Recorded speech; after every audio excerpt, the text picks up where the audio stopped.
The gray catbird, popular in North America, and they're known for their ability to make sounds. And when I say sounds, I'm talking hundreds of different variations of sounds. I'd say they're top 3 in terms of ranking of the ability of a bird that can imitate dogs, cats, and pretty much any predator sound, hawks, eagles. Their vocal range is amazing.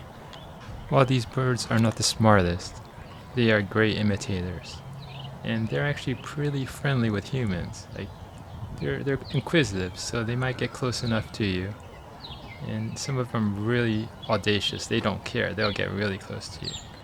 The bird you see here is actually gray catbird, but there's another species called the black catbird, which is not local to North America. I think it's more towards the Yucatan Peninsula in areas like northern Belize and northern Guatemala.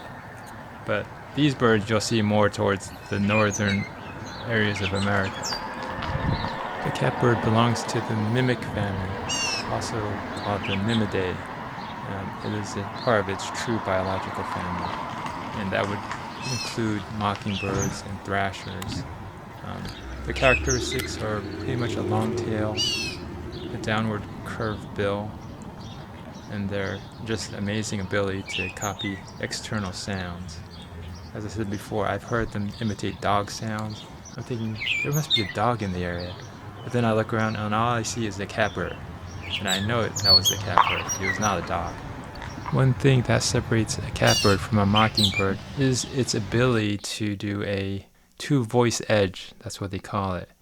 And it's where they can split their vocal cords into 2 entirely different notes simultaneously.